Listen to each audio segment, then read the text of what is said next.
안녕하세요, 김신철 변호사입니다. 개미회생을 신청하게 되면 신용카드가 정지되죠.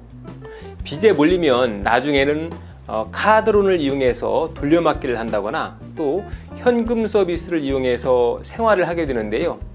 회생 신청에서 카드가 당장 정지가 되면 생활이 막막하게 되는 거죠. 그래서 고민하다가 개미회생 신청 전에 미리 카드 현금 서비스를 최대한 받아주려고 하는 분들도 있고요. 또 카드 한도까지 최대한 결제해서 생필품을 미리 구비해 두려는 분도 있는데요. 오늘은 개미회생 신청 전에 카드를 얼마까지 써도 되는지 한번 알아보겠습니다.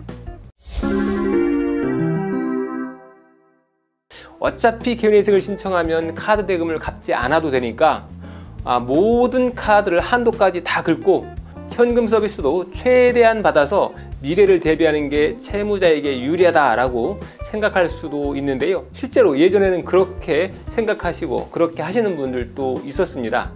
그런데 이 개미회생을 신청하면 법원에서는 채무자의 최근 1년간 카드 사용 내역을 제출받아서 살펴보는데요.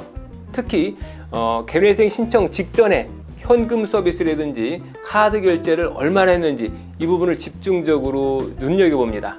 그래서 무작정 카드를 긁으시면 안 되는 거죠.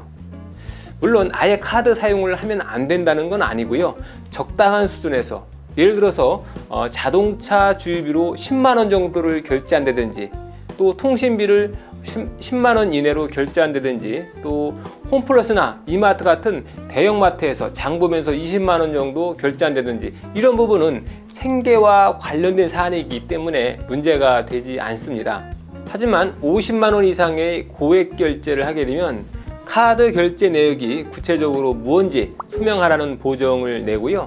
그래서 채무자가 개미회생 신청 직전에 카드를 남용한 것으로 보여진다라고 하면 법원에서는 변제 기간이라든지 변제 금액을 더 상향하라는 그런 보정을 내게 되는 거죠.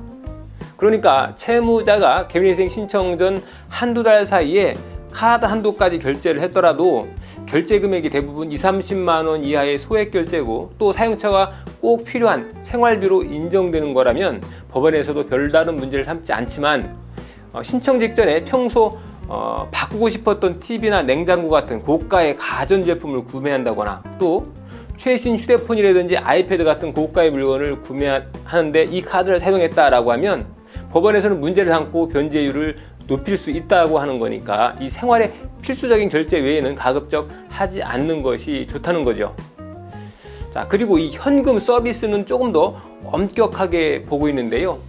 이 신용카드로 물품을 구매하는 행위와 달리 이 현금 서비스는 법원에서 신용대출처럼 취급하려는 경향이 있습니다. 그래서 이 현금 서비스의 경우에는 50만 원 이하의 사용 내역도 다 소명을 하라는 보정이 자주 발령되는데요. 이 현금 서비스를 받아서 현금 인출을 하거나 개인 빚을 갚으면 법원에서 전부 청산가치에 반영하라고 요구하니까 이 부분도 주의를 하셔야겠습니다.